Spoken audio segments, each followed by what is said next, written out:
Welcome to Perimeter Institute, and welcome to Perimeter Institute's public lecture series. For those of you that don't know, Perimeter is located in Waterloo, Ontario, Canada. My name is Greg Dick. I'm the Director of Educational Outreach, and it is a pleasure to welcome everyone here this evening, both those of you here in the live studio audience and those of you watching online. The lecture itself will last approximately 1 hour and will be followed by a question and answer session. For those of you that are watching online, Dr. Kelly Foyle and a team of PI researchers are behind their keyboard, ready to engage in conversation and answer questions throughout the lecture.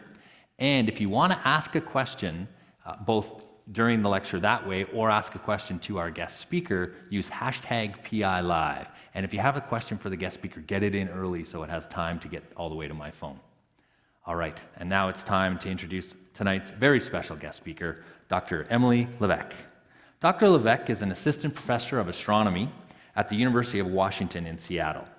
She received her bachelor's degree in physics from MIT and completed her PhD in astronomy at the University of Hawaii, and was both an Einstein and a Hubble postdoctoral fellow at the University of Colorado.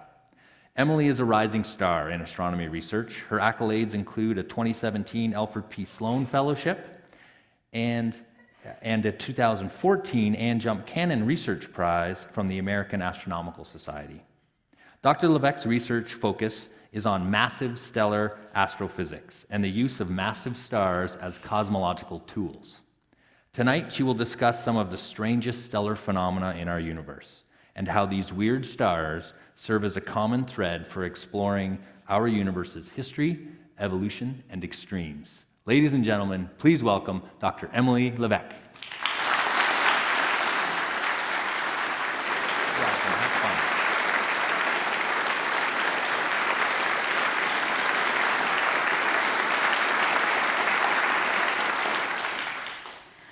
Well, hello and welcome to tonight's lecture. I'm extremely excited to be here and so happy to be sharing these very weird stars with all of you. I always like to start by putting up some pictures of some of the weirdest stars in the universe. So every object that you see on the screen right now represents some sort of bizarre or unexplained or particularly puzzling type of star, something that has surprised or confused at times astronomers. As I go through the talk and I look at things that are particularly weird or surprising, I'll be marking them with these little exclamation points.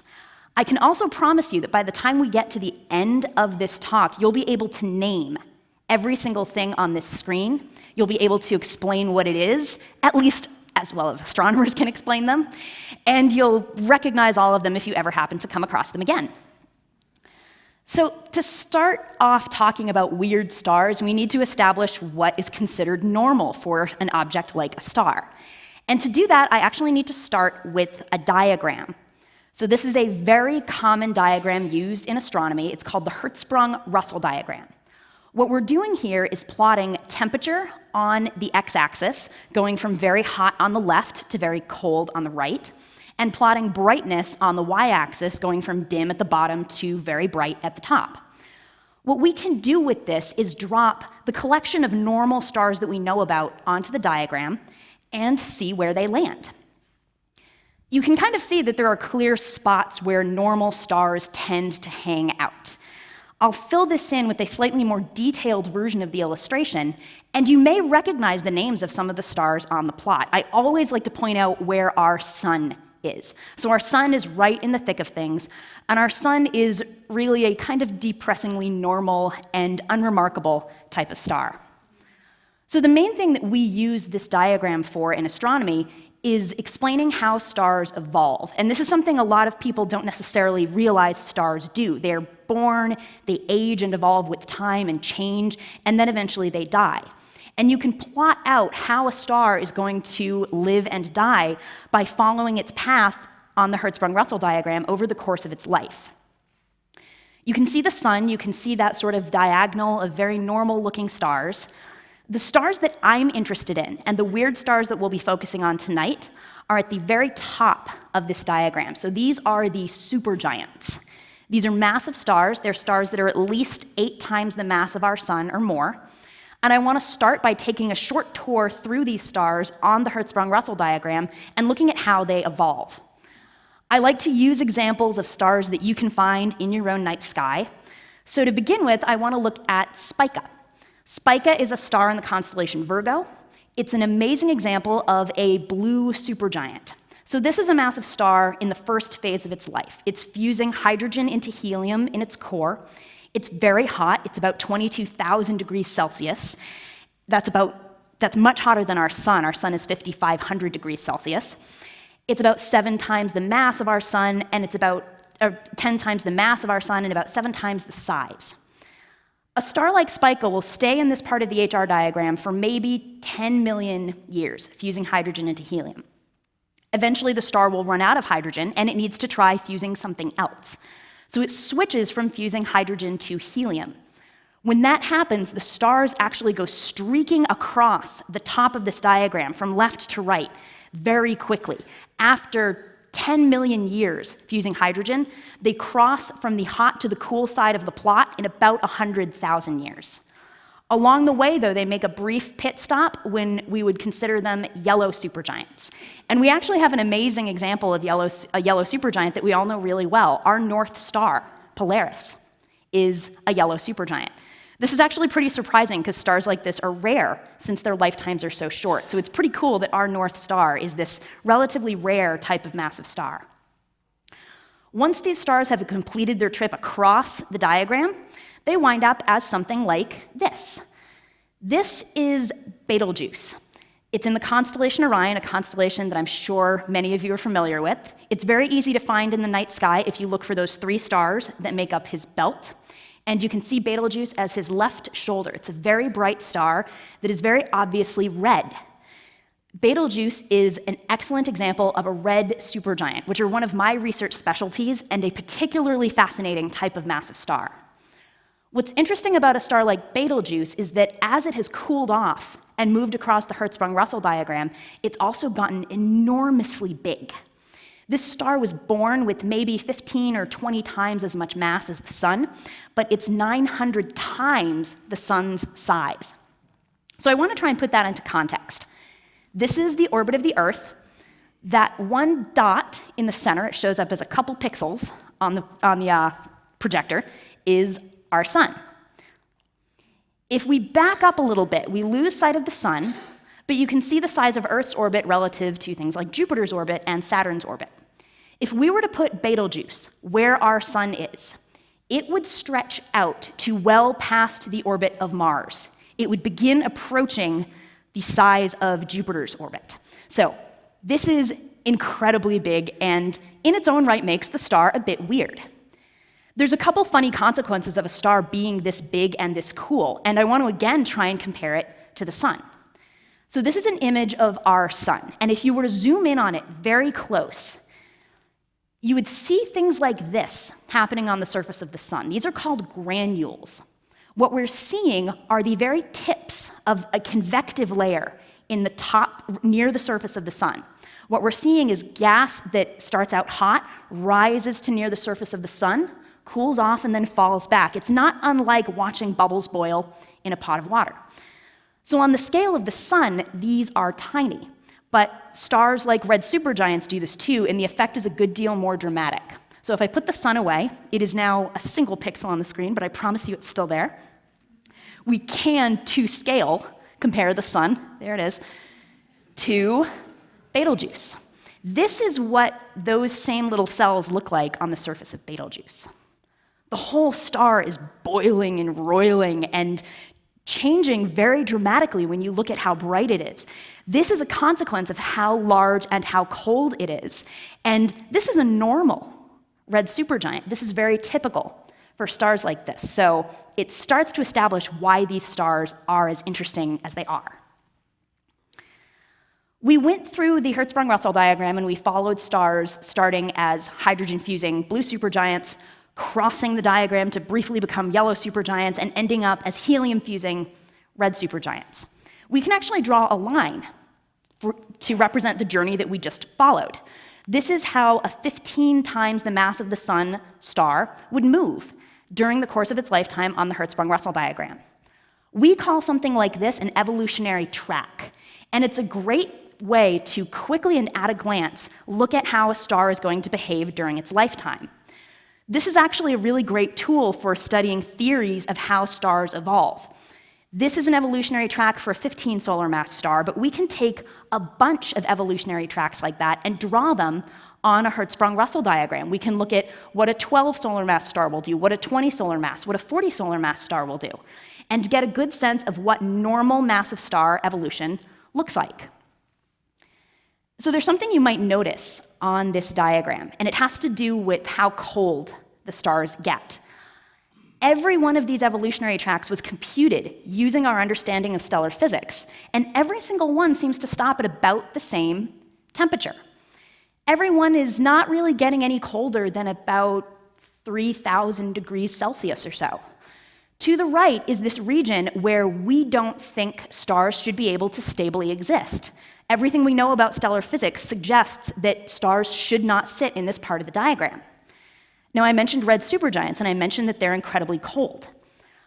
We think that those stars should sit right at the edge of these evolutionary tracks, but for a long time, if we observed red supergiants, if we measured their temperature and we measured their brightness, and we tried to put them on this diagram, those stars would land here, in exactly the place that they don't belong. This bothered us for a very long time. We were trying to understand what was wrong with our stellar physics, what was wrong with our theory of how these stars evolved that could explain this really bad match between red supergiants and the predictions of evolutionary tracks. What finally clued us in was when we started looking at where the temperatures of those stars were coming from, and when we developed a very good way to measure those temperatures more accurately than we had before. The way that we'll do this is to take light from a red supergiant and sort it out into something called a spectrum. So in a spectrum, you observe light from an object, and you sort it out according to its wavelength. So the very bluest light will be on the left side of the diagram, and the very reddest light will be on the right. The brightness is still represented on the y-axis, so you can tell at a glance that this is sort of a spectrum of a reddish star because we're seeing more red light than blue. This is a cartoon version of what a red supergiant spectrum would look like. An actual red supergiant spectrum looks like this. It's a lot messier, and something you notice right away is that there are these strange sort of bites taken out of the spectrum. There's these little dips that show up periodically as we go from blue to red. All of those dips represent light that has been taken out of the spectrum on its way to us. That's light that's been absorbed by something in the atmosphere of the red supergiant. In this case, that is light being absorbed by titanium oxide molecules. These stars are so cold that molecules are able to form in their atmospheres. It makes the spectrum look interesting, and as it turns out, it's also a really good tool for measuring temperatures. If you look at a simulated spectrum of a red supergiant and you cool the star off, at 4,000 Kelvin, you really don't see that many titanium oxide absorption signs at all. As you cool the star off, they suddenly appear, and they get stronger very quickly. What it means is that we can use those dips in the spectrum as tools for measuring temperature. If we observe a star and we see very strong dips, that means the star is very cold. If we see very small ones, it means it's relatively warm. We decided to check this out as a means of maybe improving our temperatures for red supergiants and maybe fixing that problem that we'd come across on the Hertzsprung-Russell diagram. This was actually my very first research project. As an astronomy student, I worked on this after my sophomore year at MIT. I got to go to Kitt Peak National Observatory in southern Arizona. I had my very first observing run. You can't tell from this image, but I'm unbelievably excited because they're letting me open the dome of the 2.1 meter telescope, and I'm gazing up going, ha. We had 5 perfectly clear nights. This was wonderful observers beginners-like, and this has never happened to me again. And we got spectra of 75 red supergiants in the Milky Way. We used that technique, looking at those titanium oxide bites in the spectrum, to measure their temperatures, and then we replotted them on this same diagram. So when we remade this with our temperatures, the red supergiants moved from here to here. We had completely fixed the problem. This was enough, that little shift on the diagram was enough to get us unbelievably excited. Yes, we've done exactly what we set out to do. Physics isn't wrong. These stars work. This is excellent. Let's write the paper. And along the way, we wound up discovering something very cool, literally, and entirely by accident. So on this plot, we've depicted each star's temperature and each star's luminosity. And there's a very handy equation. This is the only equation that I use in the talk, but it's a very important one to have. There's an equation in astronomy that relates how luminous a star is and how cold or hot it is to how big it is. And I can walk through what everything in this equation means. L stands for the luminosity, how bright the star is. Well, we already knew that. We know how much 4 is. We know how much pi is, that's just a constant. And we know how much sigma is, that's another constant.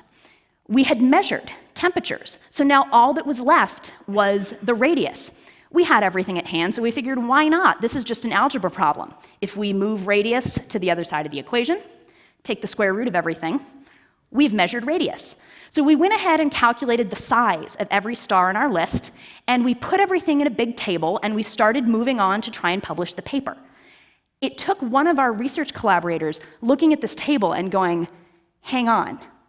I don't know if you've noticed one of the numbers in this list, but it's astonishing. This is the largest radius I've ever seen measured. We might have discovered the largest stars in the universe. We went back and did everything again. We checked everything twice, but it turned out it was true. As part of this project, we had, by surprise, discovered the very largest stars that anyone had ever seen. So for comparison, I showed you where Betelgeuse sat if we put it where the sun was and compared it to the orbits of the planets. This is the size of our new record holder, a star named KY Cygni. It reaches out well past Jupiter. It starts approaching the size of Saturn's orbit. So this on its own, hitting this extreme of stellar evolution, most definitely marks KY Cygni as a weird type of star.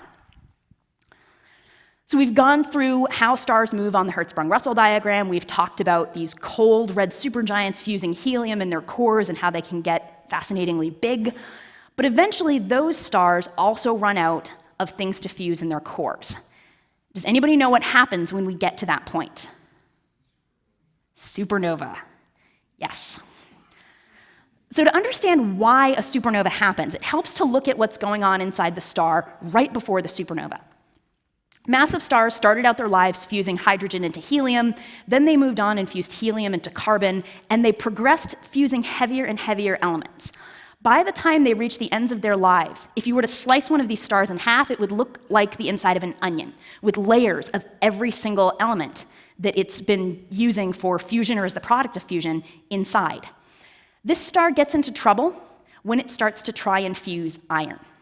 This fusion happening in the core of the star serves a very important purpose. It helps the star maintain this very delicate balancing act between the inward press of gravity and the outward press of that fusion. As long as that balance is maintained, the star is going to be alive and it's going to be just fine.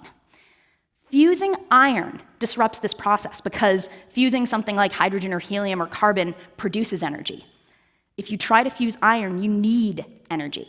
So at this point, that delicate balancing act has been disrupted. And I have an animation of what happens once we do that. So in this animation, we're zooming into the center of a red supergiant, and you'll see the colors in the center of the star change to represent different fusion processes that are occurring. As we switch from fusing hydrogen to fusing helium, as we switch from fusing helium to fusing something like carbon, you'll see the color change again. And the star will progress through different fusion sources until it attempts to fuse iron. This goes terribly for it. And then in less than a second, that iron core implodes. All of the material in the outer layers of the star tumbles down onto that imploded core and then bounces back out. And that rebound bounce gives us this unbelievable explosion that we see as a core collapse supernova. So this is an incredibly dramatic death for a star, and supernovae are amazingly bright. This picture here is from a cave dwelling in Chaco Canyon, New Mexico. It shows a few illustrations on the rock. You can see what looks to be a daytime moon. You can see a person's hand. And then you see this. This, we believe, is a depiction of supernova 1054. This supernova went off on July 4th, 1054, and was in our own galaxy. It was very nearby. It was so bright that you could see it during the daytime sky for 2 weeks. We have historical records of it from Arabic astronomers, from Chinese astronomers. They called it a guest star because it appeared, stayed for a little while, and then left. This actually left behind what we now know as the Crab Nebula. The Crab Nebula is the remnant of that 1054 supernova, all of that material that got blasted off of the star now dissipating into interstellar space and giving us what we call a supernova remnant. That was an unbelievably dramatic supernova, and it was extremely bright, in part because it was so nearby. It was in our own Milky Way. We had a supernova like this in 1054. There was a supernova in 1572, one in 1604, and we haven't had one since. Every modern supernova that we've studied has been in another galaxy, and it's a little bit less of a fireworks show. So this is an image of M51. This is the Whirlpool galaxy, and it's an image from January of 2005. In July of 2005, a supernova went off in M51, and there's actually a really great image of that supernova happening. Did you see it? Such a dramatic explosion. Let me do it again. Yep. Usually when I turn it off, then I hear this, oh. So that was the dramatic supernova, 2005 CS. We name supernovae based on the year that they happen and how many we've seen in that year. So this supernova happened in 2005. We started with supernova A, B, C, D, and went through the lettering. So these supernovae are fairly common. You can tell if we got all the way down to CS, there's quite a lot of them. This was a pretty bright and still pretty dramatic by astronomy standards supernova. We cataloged it, and we watched it do what a normal supernova does. It got incredibly bright, and then over the course of about a year, it faded away. This is what an exploding star should do. Sometimes we see something a little bit different. So this is the beautiful galaxy, NGC 7649, and by galaxy I mean the little fuzzball in the middle of the picture. As we get farther away, the photos get a little bit less dramatic.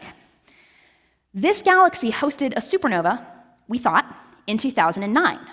This little bright thing appeared.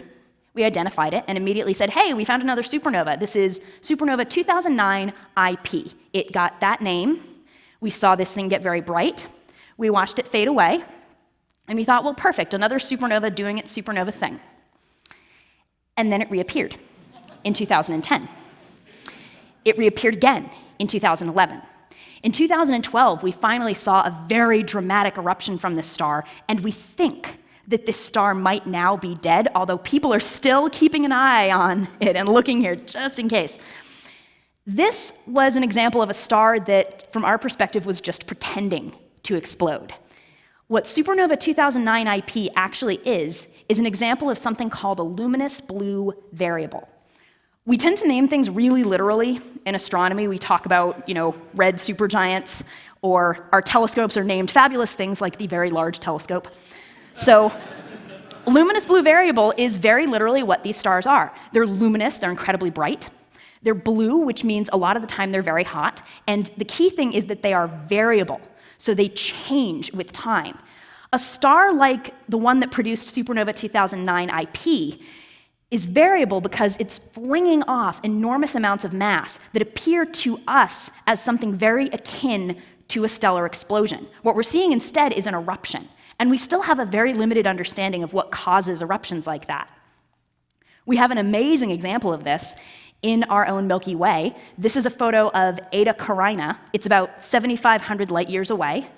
And if you look at that image, it looks like you're looking at something that exploded. It looks like the violent post-death of a star.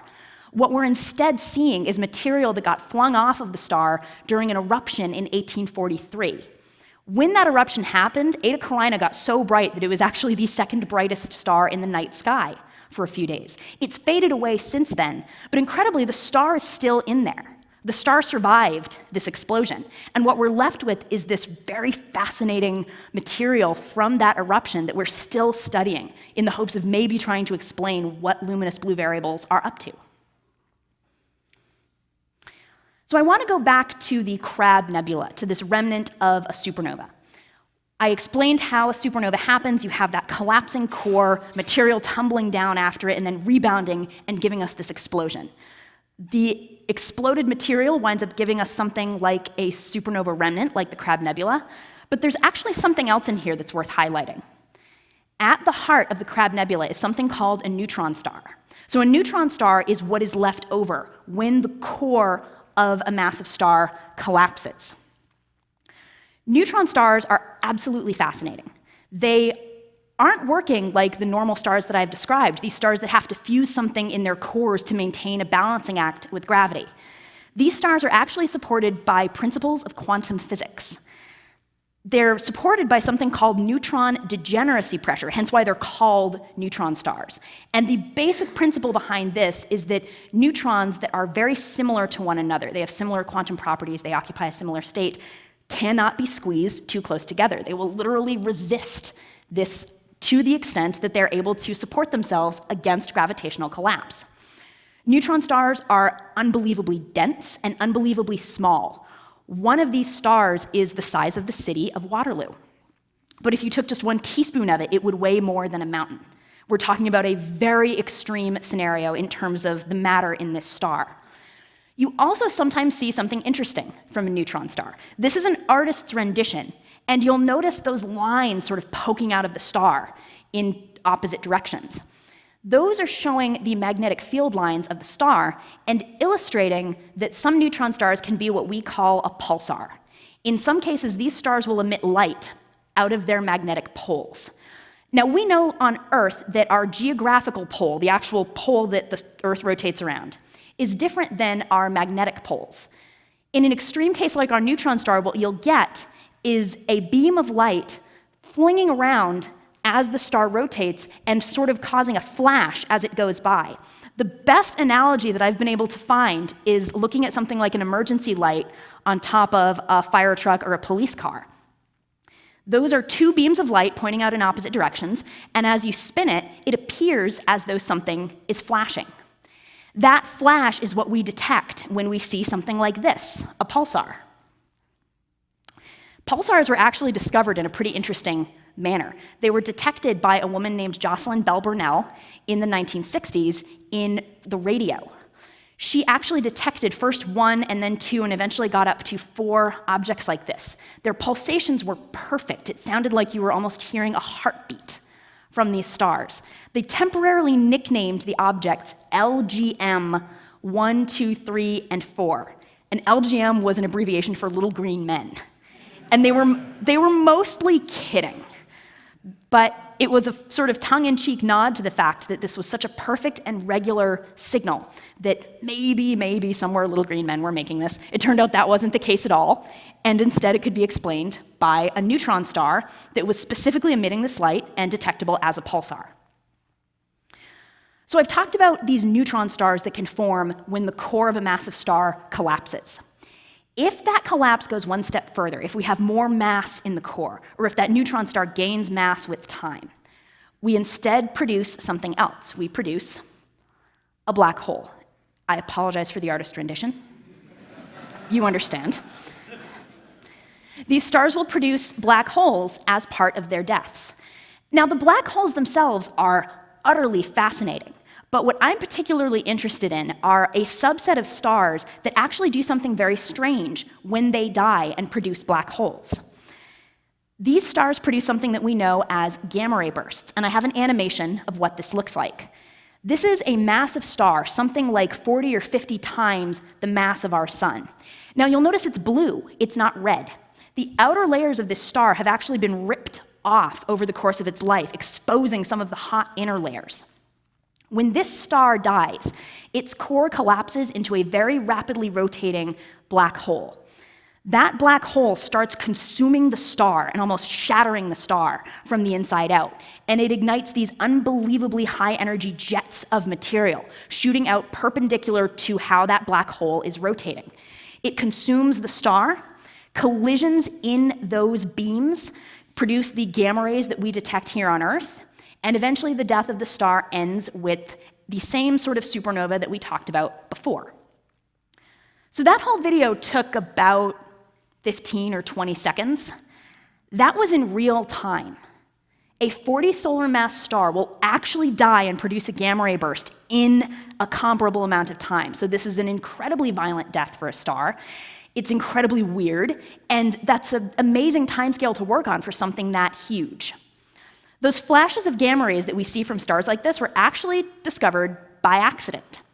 So these are the Vela satellites. It's a sketch of these satellites that were launched in the mid-1960s following the signing of the Nuclear Test Ban Treaty. So the job of the satellites was to orbit the Earth, monitor the planet, and look for signs that somebody was violating the treaty and performing a nuclear test, which would have shown up as a flash of gamma rays. And the satellites worked great, and they detected many flashes of gamma rays. And fortunately for world peace, none of them were coming from Earth. Instead, they were coming from all over the sky.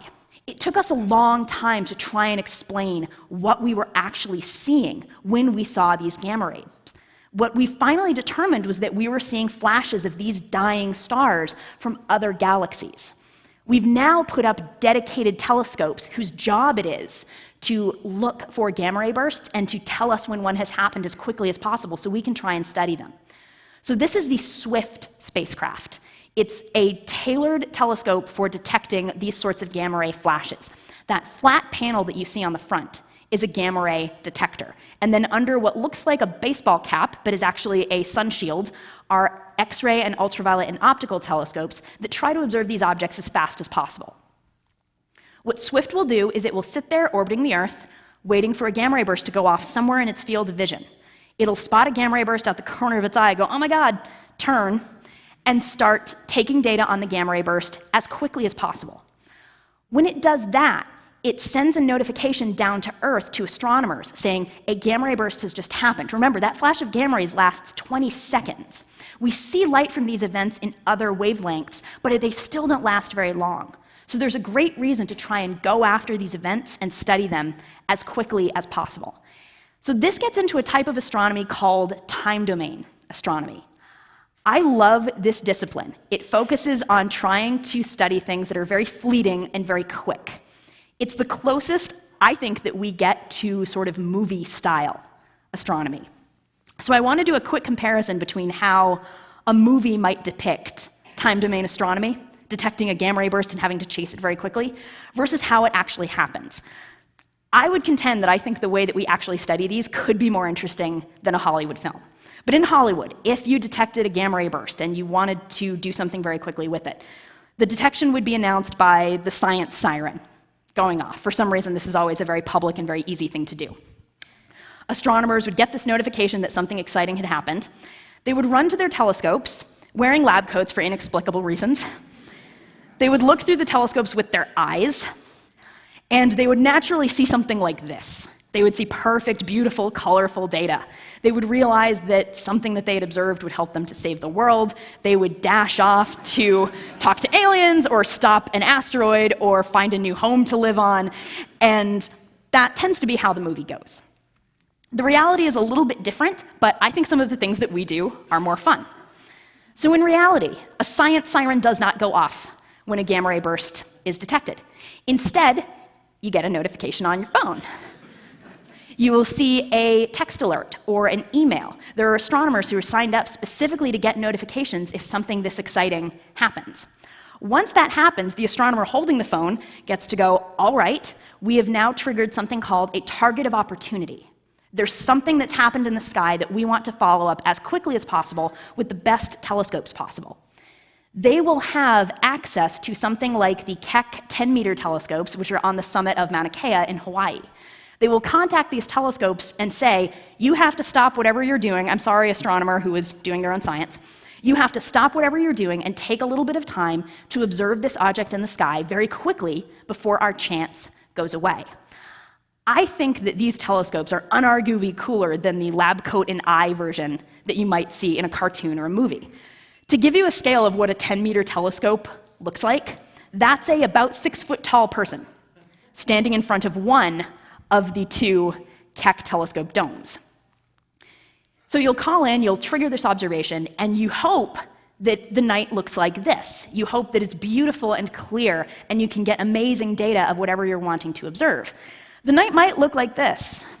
This is an actual photo that I took when I was trying to observe at Keck, and when you can't see the building that's like 30 feet away, your odds of detecting something in deep space are getting really bad. You can't even open a telescope when it's this crummy out. It's unsafe for the telescope and the instruments.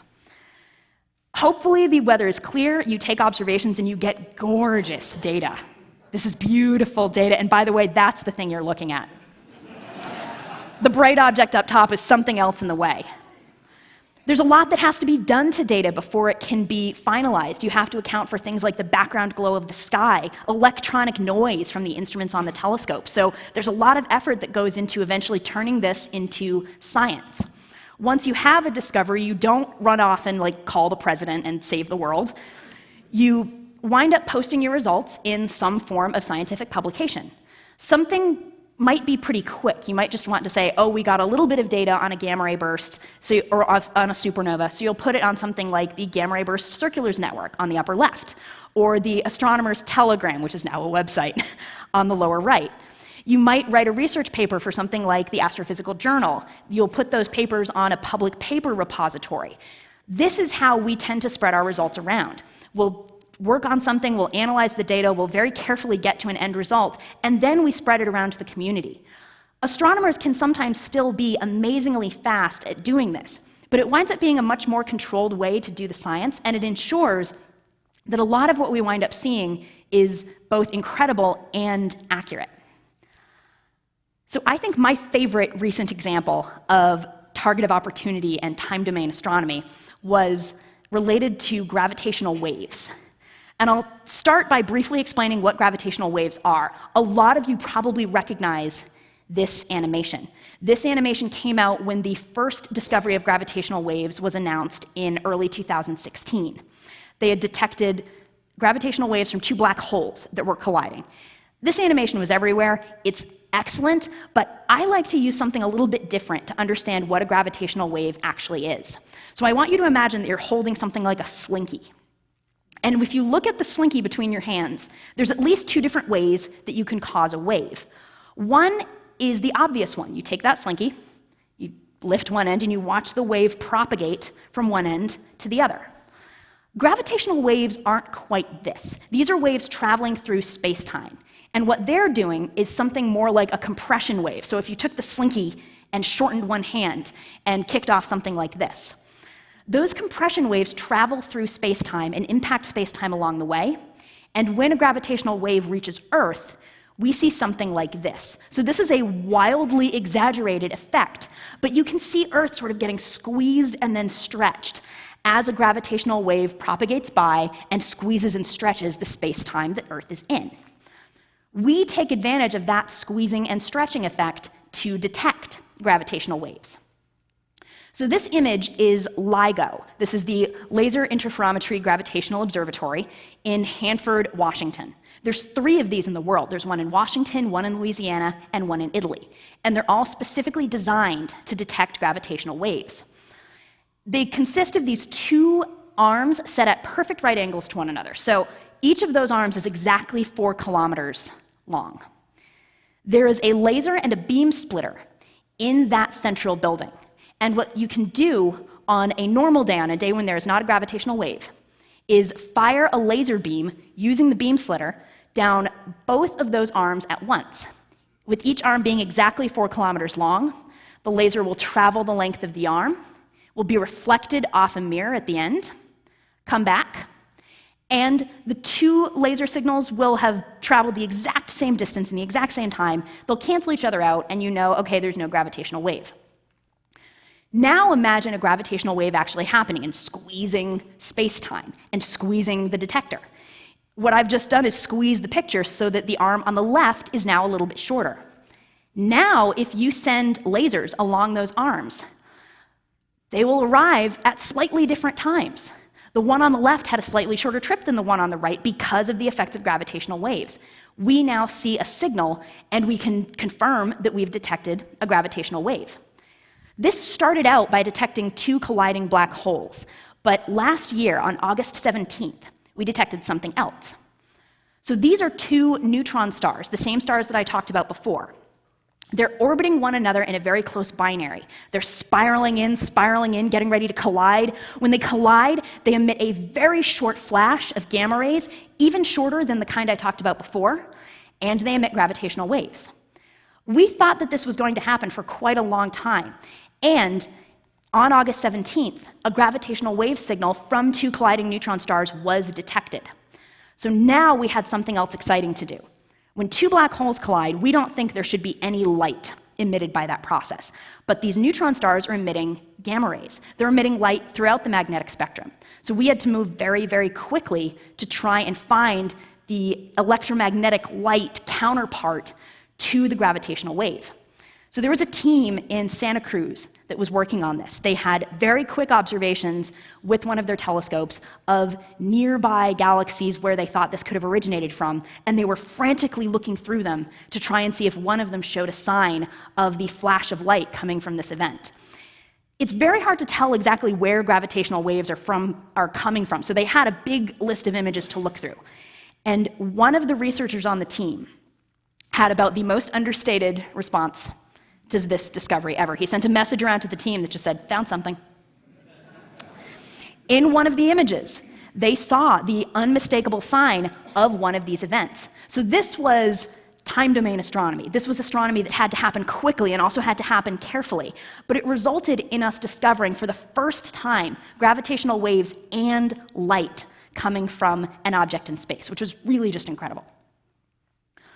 I've been talking a lot about weird discoveries and surprising discoveries and fast or fleeting or unusual discoveries. Sometimes this means something amazing, like detecting gravitational waves and light from two colliding neutron stars. Sometimes it's maybe a little less dramatic. Sometimes it can even be a little bit disappointing once you look at the real reason why. One example that I like pointing to are potassium flare stars. So we know that our sun will produce what we call solar flares. It's this eruption of material from the surface of the star, and it shows up to us like a little tiny brightening. Other stars will also behave this way. Stellar flares are fairly typical. And at the distances of the stars that we're talking about, the flare has to be very bright. So for years, studying stellar flares and understanding stellar flares was somewhat commonplace.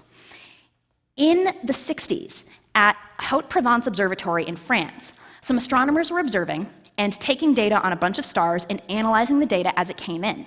And they were extremely surprised by one of the results that they found. They saw a star that in its spectrum appeared to show a stellar flare that was very strong in a specific element. It was very strong in the element potassium. Nobody had ever seen this before. This wasn't a prediction of normal stellar flares. And they were really surprised. They were going, wow, we found a new type of physics. We found a new type of flare. We're seeing potassium flares from these stars. They wrote a research paper. It was really fascinating. And the community was really interested. They were going, okay, how do you explain potassium flares from a star? And it got better. Two more potassium flare stars were discovered. In those discoveries, though, we started to see a little bit of a problem. Nobody else was finding potassium flare stars except for this team. And they were only finding them at this telescope. So another research group in California decided to look into this, decided to see if maybe there was some other explanation for what was going on. So to understand why, it's good to look at how telescopes like this are built. This is a very typical telescope design. It's known as a Cassegrain. Light will come down onto the primary mirror depicted in the bottom. It will bounce up to a secondary and then bounce from the secondary down to the detector that we're showing in blue. This can be a photographic plate. This can be a digital camera like we have now. It's a fairly straightforward way of gathering light from a telescope. The telescope that was being used in France was taking advantage of something called a coude design. In this case, we're bouncing off a couple of other mirrors along the way, and we're actually sending light to a detector in a completely separate room. There's good reasons for this. That travel that the light has to go through actually improves the quality of the image. And sometimes it's nice to have the detector in a completely separate room. In this case, that separate room was a nice little place where you could maybe go and take a break partway through the night. It's the 60s, it's France. Maybe you're taking a break and you decide to have a smoke break and strike a match. Potassium is the strongest element in the spectrum of a match.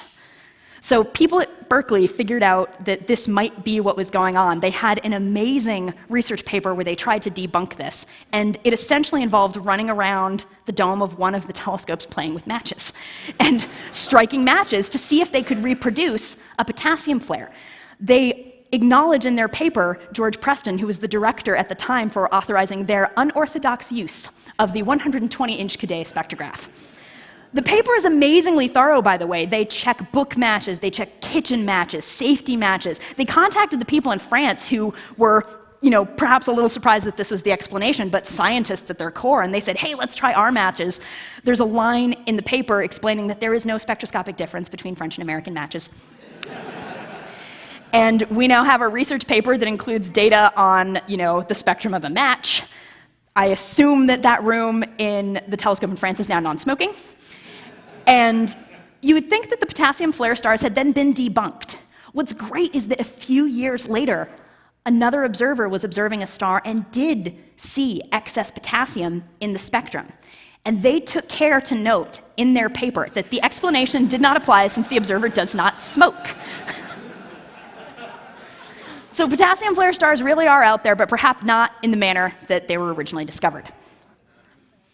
Another good example of this happened at Parkes Observatory, which is a radio telescope in Australia. And this has to do with phenomena called fast radio bursts and something called a periton. So during observations with this radio telescope, they detected a brief burst of radio emission. This was surprising. This was very interesting. We've seen gamma ray bursts, but a radio burst like this, and especially one on that rapid timescale, was really puzzling. Now, when they put this out, some responses started coming in going, oh, a flash of radios. Yeah, we see those all the time. There's lots of these. This is probably something really cool. We should figure it out. And they started digging into the data as a whole to see what these were. Now, those other detections were nicknamed peritons, and it was a sort of tongue-in-cheek nickname saying, maybe these aren't entirely celestial, maybe we have some other explanation for this, but we don't yet know what it is. Now, the key came when you sort of step back and look at where the Parkes Radio Telescope is in the larger observatory. There's a couple of other buildings, there's a couple, dorms or administrative buildings. And in the paper that finally explained this, they noted that peritons were clustering around the lunchtime hour of the day. So, everybody in here, I assume, has microwaved popcorn or dinner at some point. And you know how that goes. You're hungry, you're waiting, and you're looking at the microwave, and it's going 5, 4, 3, fine. And you just open the microwave door to stop it just a second or two before it's done. In old microwaves, doing that can sometimes cause a brief flash of radio waves that were being detected as peritons. So again, there is a delightful research paper showing how this happened. They tested all 3 microwaves on site. There's a paragraph where they probably learned more about microwave design than I think they ever wanted to in their lives. Microwaving a ceramic mug full of water, microwaving the same thing every time. But ultimately determining that, yes, that was what these peritons were. All of those detections were probably just flashes from microwaves, right? Most of them were, one of them wasn't. Fast radio bursts, again, are real phenomena. They are fascinating phenomena that we're still trying to understand. We are now detecting more of them. We know how to separate them from something like being impatient with lunch.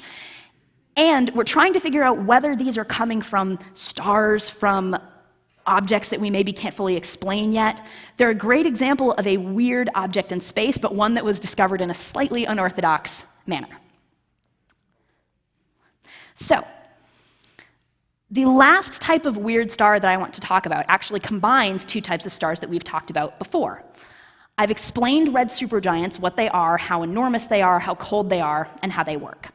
And I've talked about neutron stars, these quantum physics-supported stars, tiny and sort of dead remnants of a collapsed massive star.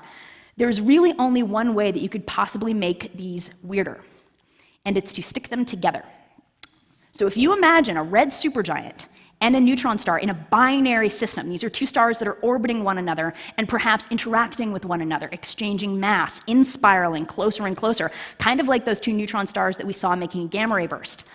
There's a really fascinating thing that can happen in a system like this. That neutron star can effectively be swallowed by the red supergiant. It can spiral in, settle into, and eventually replace the core of the red supergiant and make something called a Thorne-Jitkov object. I found out about these for the first time around, I think, the year 2010. I'd been working on red supergiants for years, publishing papers on them and noticing some strange red supergiants or red supergiants that we couldn't perfectly explain. And in response to one of those emails, or one of those papers, I got an email from Anna Jitkov saying, years ago, Kip Thorne and myself invented these theoretical models of stars, which is just fascinating all on its own, and asking if we were interested in trying to look for them. So Thorne-Jitkov objects predict this neutron star core surrounded by a big, cold, puffy outer layer.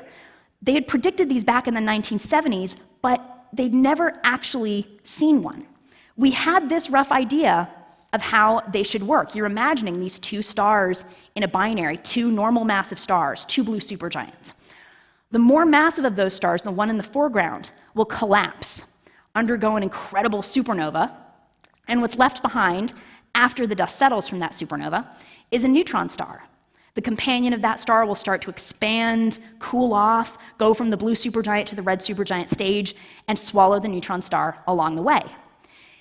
It's a scenario that absolutely seems like it could happen, and the physics saying that these stars should be stable seemed quite solid, but detecting them was a really big challenge. If I back out and look at this again for a second, remember, a red supergiant is the size of Jupiter's orbit. Neutron star, the size of the city of Waterloo. So that neutron star cannot simply be seen inside the star. It's buried deep in the heart of the star. And from the outside, a Thorne-Jitkov object will look exactly like a red supergiant, almost. We can take advantage of the fact that there's a neutron star in the core of that star to search for it in a very subtle way.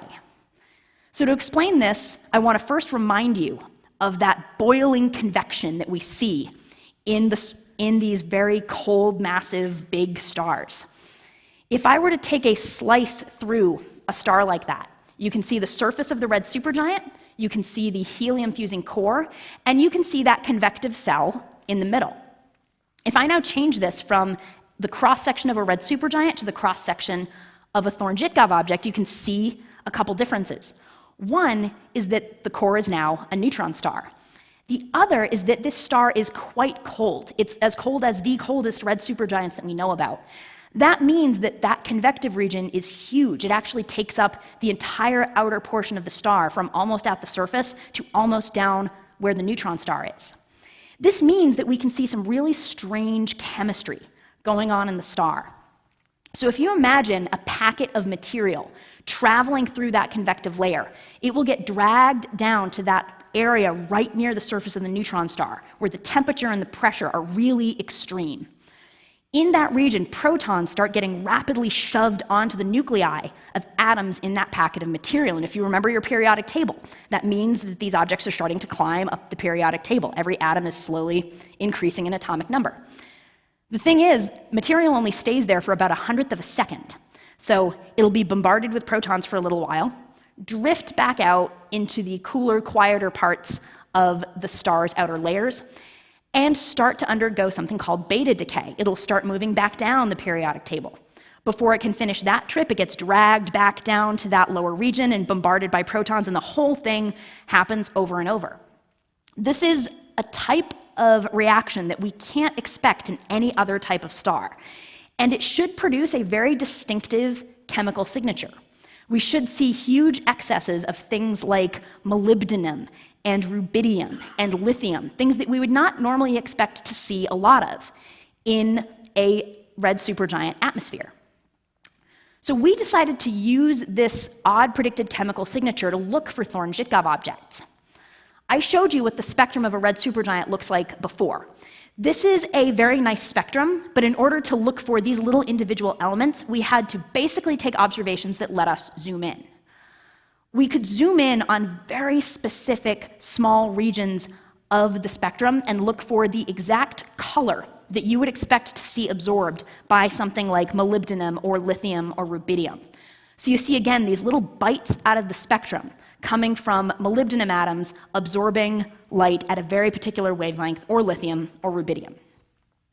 This is what a normal red supergiant would look like, zooming in on these three regions and trying to look for these three elements. We observed about 70 stars, thinking, you know what? Nobody even knows how much molybdenum is in a normal red supergiant. This is going to be step one of the project. We'll look at what normal stars are like, and then we'll start trying to move on. We'll survey more red supergiants, and maybe one day we might find a Thorne-Jitgov object. So out of 70 stars, 69 of them looked like this. One of them looked like this. Now, if you'll notice, all those little dips just got a lot bigger. That means there's much more molybdenum or much more lithium or much more rubidium absorbing light. That means that we're seeing excesses of these exact three elements, the elements that you would predict from a Thorne-Jitgov object, in the spectrum. We were amazed by this. We looked at every aspect of the spectrum we could possibly think of, and we eventually had one of our collaborators say this, looking at the star: "I don't know what it is, but I know that I like it." When we compared what we had to the predictions of Thorne-Jitgov objects, it fit beautifully. So we now have what we think is the first candidate for detecting a Thorne-Jitgov object. I'm very careful to use the word candidate here. The existence of Thorne-Jitgov objects would have really profound implications for stellar astronomy. The fact that you can have a stable star with a neutron star for a core is really surprising. It gives us a new understanding of how stable stellar interiors could work. It came from a system like this, these two stars in a binary that merged. So it gives us a slightly better understanding of how binary stars can behave. And it's a great tool for making things like molybdenum and lithium. You'll hear this phrase that we are all made of star stuff, and stars really are factories for producing most of the atoms that we see, and most of the elements that we see in the universe. So a new way of making some elements is always fascinating. Because of this, we love to call our object a candidate. Extraordinary claims require extraordinary evidence. We have three little bites out of a spectrum that got bigger. It's extraordinary in its own right. These are very difficult measurements to make, and it fits perfectly with the predictions of theory. But we're very eager to get more observations of this star to try and find others like it, and to really try and piece together a more complete understanding of how something like a Thorne-Jitgov object could work. So I want to wrap up by leaving you with one last thought. I talked about supernovae tonight. I talked about these exploding stars and how unbelievably bright they are and how we observe them. Nowadays, we observe them by seeing those little dots that turn on in other galaxies. These represent violent explosions from massive stars, and in other galaxies, that's what we see. I like thinking about this supernova from the year 1054, this supernova that happened in our own galaxy, that was so bright you could see it in the daytime sky for 2 weeks, that you could read by it at night. We have last seen a supernova in the Milky Way like this in the year 1604. Because of how many stars we have in the Milky Way and how often we think they should die, we think we should have seen a supernova like this about once every 100 years. So by that measure, we're 300-ish years overdue. And I love imagining what it would look like if we had a galactic supernova right here in our own Milky Way go off tonight, if we walked out of the building and saw this in the night sky. It's a really fun thought experiment to do. I mean, at first, it might actually cause a little bit of panic. You're seeing something bright in the sky, slowly getting brighter and brighter. I think depending on the current geopolitical situation, you might get a little nervous. But once we'd established that it was definitely a supernova and nothing else, it would be really interesting. It would immediately get a hashtag. Nighttime hosts on shows would be talking about it. Every cell phone in the hemisphere would probably have a photo of it that somebody snapped. And I guarantee you that every stellar astronomer would just up and lose their minds, including me. I really hope that we get the chance to see something like this happen. I participated in the eclipse that happened last August, and it was a wonderful chance to see people from all over the US and all over the world flock to the path of that eclipse in the pursuit of astronomy. and in the pursuit of loving something like astronomy. I think a supernova like this would do something similar, that very bright object appearing in the sky, something that you couldn't help but notice and something that you couldn't help but get curious about, would be a really interesting thing to study, and oh my God, the data we get will be amazing. So on that note, I'll go back to the slide that I had up at the very start of the talk. Remember, I promised you that you could name everything on this slide, and now you can. And on that note, I will say thank you so much for being here tonight, and I'm happy to answer any of your questions. Thank you.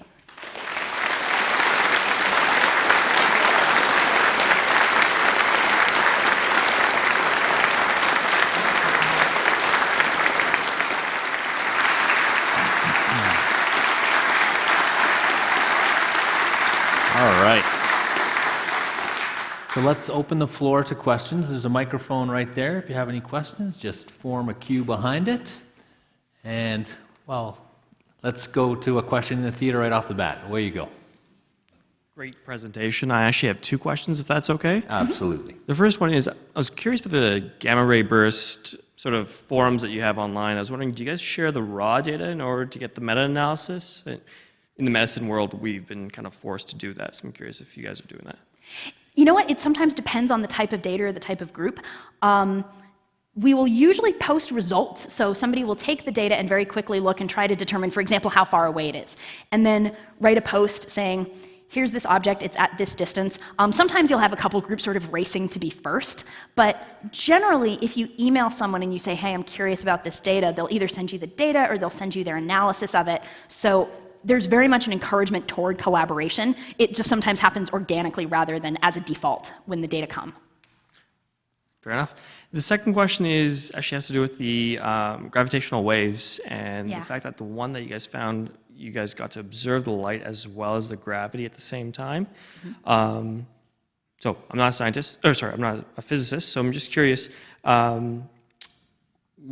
which one would be faster? Because technically light goes through space-time, but gravity is space-time, so, you know, or... This is a fantastic question. So, it sort of has a two-part answer. In terms of which is faster, they're both traveling at the speed of light. And for something like this, it sort of helps to, I have a couple colleagues who are experts in this, but the way that I like to think of it is that the speed of light is almost a property of space-time. It's built in. It's not an extra speed limit that things have. It's actually part of our model of how space-time works. So both light and gravitational waves will travel at the speed of light. Now, we'll detect the gravitational waves first with the light following it, not because they're moving faster, but because that's the order in which the signals are produced. That gravitational wave signal happens first as part of the gravitational disruption of the two neutron stars colliding, and then the flashes that happen after, the gamma rays and other light that comes later, something called a kilonova, and emission of other light, will happen a little later because it's literally happening later in the event, not because it was just too slow. Fair enough. So warp drives are possible then, right? Very good. Let's take an online question. In the Thorn-Zitkow objects, what happens to the original core of the giant when it's replaced by a neutron star? So this is a fantastic question, and it's a question we, first of all, don't have a definitive answer to. We're just starting to study Thorn-Zitkow objects. There was a resurgence of interest after we thought we had found one, so we're still working on trying to model them and how they behave. But what we think happens is that neutron star will settle into the core of the original star, which is starting out by fusing helium in the core. By disrupting the core itself, we go from fusing helium in the very heart of the star to fusing helium in sort of a shell around the new core. The actual fusion itself will also be disrupted by being very near the neutron star and by other weird physics that's happening in the core. So that old core we think will sort of run out of fuel and peter out, but this is just one of several explanations for what we think might happen to it, and we're still trying to suss that out from models. Excellent. In the theater. The one star you talked about, Eta Carina, is a star, or star system, I should say, that I have heard of before from my online Earth and Space Science class that I'm taking this semester. What I've heard about that star is that when it goes supernova, and it will, its brightness will rival that of the moon. Is that true? And if so, how long will that last? I think that could absolutely be true. The supernova that happened in 1054 was outshone everything except the sun and the moon, so I could certainly see something like Eta Carina behaving that way. You also mentioned an interesting thing that I want to make sure everybody else understands, because you were very careful in calling it a star system. And you're right, there are actually 2 stars buried in there, buried in that picture of the ejected material that we see. Both of those stars are tens of times the mass of our own sun, and we do think that a supernova from something like that should be very dramatic and very bright. If it gets as bright as the moon, it's hard to say exactly how long that would last, but it would be on the order of like maybe a week or 2 weeks. Supernovae will get bright very quickly and then start to fade very quickly. And there's actually a lot we can learn about the star and the chemistry of it by following how the supernova actually fades away. But that really bright period will last a couple weeks. Okay, thank you. Good. Here's another online question. Polaris. Polaris is a rare star that won't last that long. Do we know how much longer it might last? It sounds wild that the near, relatively speaking, future, the North Star, might not be there. So the good news is that the star will be there for a while. It's just changing evolutionary state. And it's hard to actually say where the star is in its evolution. Because yellow supergiants are so rare, and because it's so difficult to study them as a result, we don't have a great formula in place for saying, oh, Polaris is going to last this much longer before it turns into a red supergiant, or it's exactly at this point in its evolution. It would be really interesting to find more of these stars, but what's hard is that without knowing the exact distance to a star, it's very easy to confuse something bright and far away, like a yellow supergiant across our galaxy, with something dim but nearby, like a star like our sun, a yellow dwarf. So we're trying to study more of these, and we'd love to be able to eventually answer that question, but we don't know yet. Let's finish with one last question. Your excitement, passion for astronomy is infectious. When did you know that you wanted to study the stars? I think I knew I wanted to be an astronomer when I was about 2, and I remember why. I have a reason. So I was 2 years old in 1986, which was the last time that Halley's Comet made a close pass of Earth. I have an older brother, Ben, who was 12 when I was 2, and he had a school assignment to observe Halley's Comet. So me and him and my parents all went tromping out into the backyard, and I'm sure I was a slightly fussy 2-year-old who was a bit bothered by the dark until they sort of pointed me up. And apparently I was fascinated, and from then on, people would ask me what I wanted to be when I grew up, and the answer was always, well, I want to be a ballerina or an astronomer, or I want to be a firefighter or an astronomer, and later on, a marine biologist or a paleontologist or an astronomer. But astronomer was always there, and astronomer stuck. I read A Wrinkle in Time when I was about 8 years old, and it just absolutely fascinated me. I was so amazed that we had this protagonist of a little girl who was into physics and into astronomy, and that and other books like that, and things like science activities in school really helped encourage this in me. And then when I went to college, I majored in physics, knowing that that was the starting path to becoming an astronomer, and did not look back from there. Ladies and gentlemen, Dr. Emily Levesque.